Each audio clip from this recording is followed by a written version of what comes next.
Bienvenue sur Africa 24 dans cette nouvelle édition du QG Weekend. Voici les titres de l'actualité. Le verdict pour la présidence du Sénat tombera ce samedi en République démocratique du Congo. Le match oppose deux noms connus au sein du FCC, l'ancienne majorité présidentielle, l'un soutenu par cette coalition majoritaire, l'autre exclu de cette même coalition. Déjà un an que l'accord de paix entre l'Éthiopie et l'Érythrée a été signé, une réconciliation établie après 20 ans d'hostilité à cause d'un conflit frontalier. Pourtant, sur le terrain, peu de choses ont changé. Nous y reviendrons dans cette édition. Et la 5e édition du programme d'entrepreneuriat de la Fondation Tony Elumelu s'achève ce samedi 27 juillet à Abuja, au Nigeria.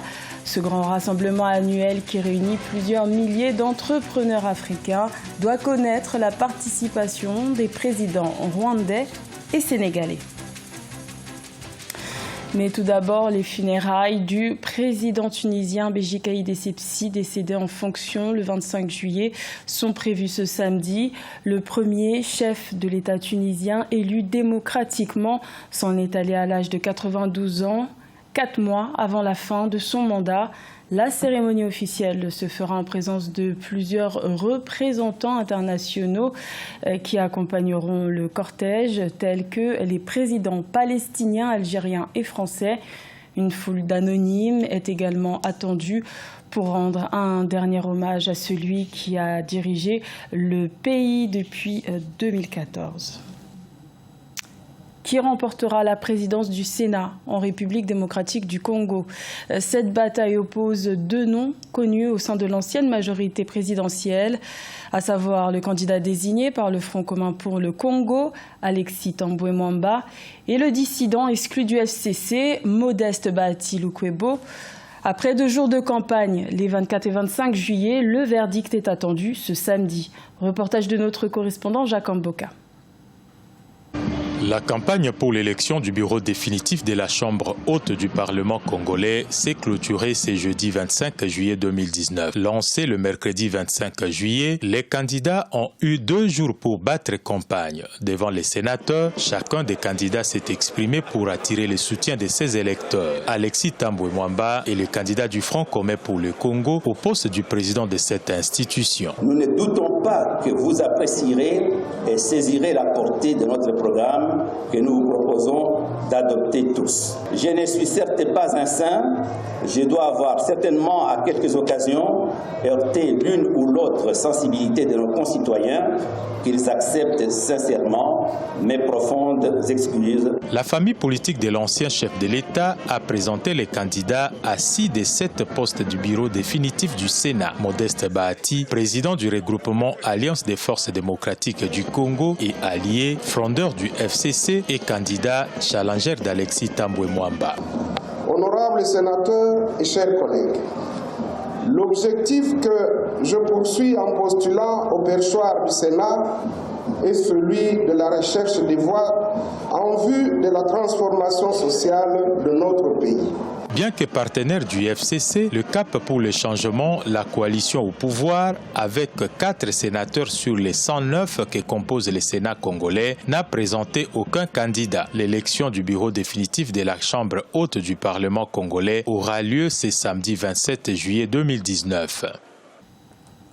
Juillet 2018, juillet 2019, déjà un an que l'accord de paix entre l'Éthiopie et l'Érythrée a été signé.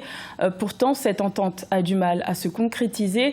Les relations socio-économiques entre les deux pays n'ont pas connu de véritable évolution. Angelo Megno.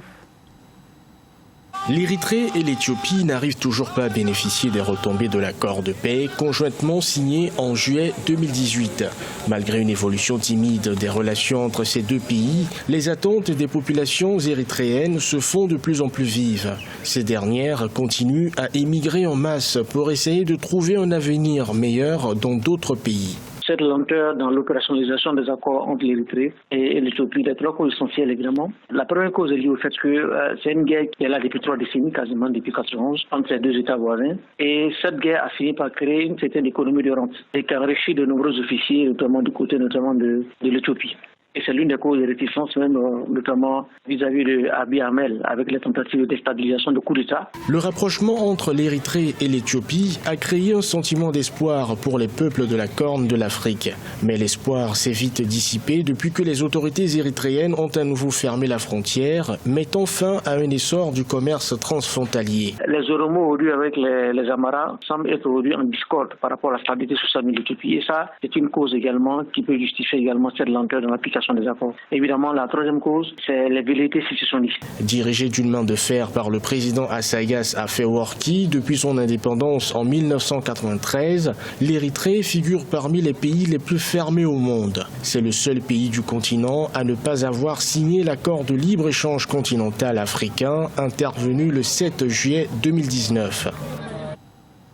L'Égypte consomme près de 20 millions de tonnes de blé par an. Pour satisfaire la demande, un accord de 14 millions de dollars a été signé avec le fonds de l'OPEP pour le développement international.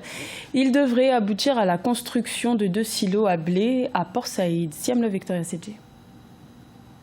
Afin d'optimiser la conservation du blé, le gouvernement égyptien a signé avec le fonds de l'OPEP pour le développement international un accord de 14 millions de dollars. Ce financement est destiné à la construction de 2 silos ou réservoirs de blé à Port Saïd, ce qui permettra d'accroître de 15% la capacité de stockage. Ce financement n'est ni plus ni moins un financement de trop, ce qui convient désormais d'appeler l'Afrique soumise au déshydratat des grandes importations. Ce n'est pas un financement structurant, ce n'est pas un financement qui va apporter de la plus-value à l'économie égyptienne, c'est juste des mesures palliatives. Pour le ministère de l'Approvisionnement, ce projet est une aubaine en termes de désengorgement et de réduction de la durée de transport entre les ports et installations de stockage.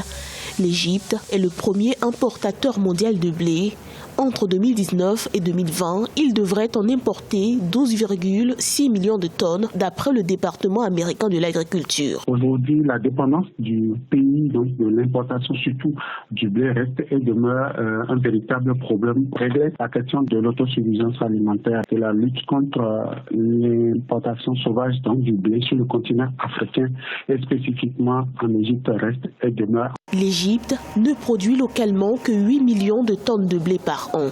Une situation qu'aimeraient voir changer de nombreux analystes. D'ici 2020, l'exécutif espère à cet effet en produire près de 10 millions de tonnes. La 5e édition du programme d'entrepreneuriat de la Fondation Tony Elumelu se tient jusqu'à ce samedi 27 juillet à Abuja au Nigeria. Ce forum de 2 jours réunit plus de 3000 entrepreneurs venus de tout le continent africain. Cet événement annuel doit connaître ce samedi l'intervention des présidents rwandais Paul Kagame et sénégalais Macky Sall. Kamesh Katapoul.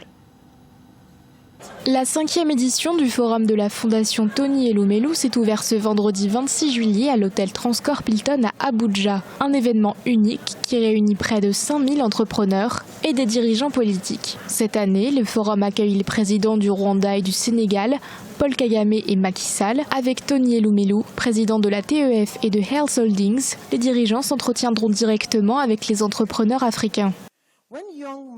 Quand les jeunes femmes et hommes commencent à travailler dans le milieu des affaires, ils aident leurs familles à sortir de la pauvreté. Ils apportent prospérité et sécurité, ils apportent de l'espoir à leur communauté et ils créent une culture de l'innovation et de la créativité. Ils exportent l'excellence africaine au monde.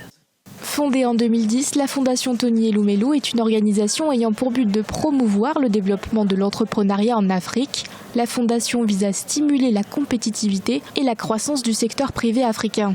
La TEF s'est également associée à des organisations mondiales de développement et à des gouvernements pour créer une certaine prospérité économique et lutter contre la pauvreté sur le continent. On travaille avec l'UNDP et aussi avec PwC pour que les entrepreneurs puissent continuer à bénéficier de l'aide du gouvernement pour renforcer leurs effectifs. Par exemple, pour les entreprises dans le domaine de la recherche et du développement, elles auront les partenaires nécessaires et pourront également avoir accès aux programmes établis par le gouvernement.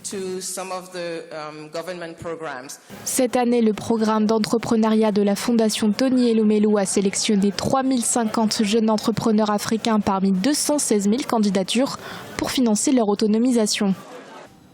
L'éducation fait partie de la stratégie de développement socio-économique mise en place par le Lesotho depuis son indépendance obtenue en 1966. Les autorités misent sur l'éducation pour éradiquer la pauvreté qui touche près de la moitié des quelques 2 millions d'habitants en investissant près de 23% du budget national dans ce secteur. Amenej.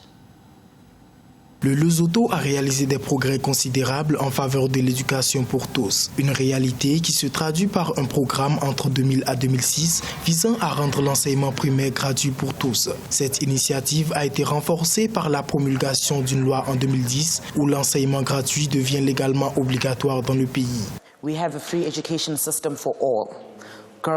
Nous avons un système d'éducation gratuit pour tous, filles comme garçons, même s'il n'a pas atteint le plus haut niveau d'enseignement. Mais je pense que le Lesotho a l'un des meilleurs systèmes d'éducation en Afrique. Toutefois, dans les zones rurales, il se pose un problème d'accès aux enseignants, à l'information et à l'Internet. Nos filles et nos garçons ne savent pas nécessairement ce qui se passe dans le monde.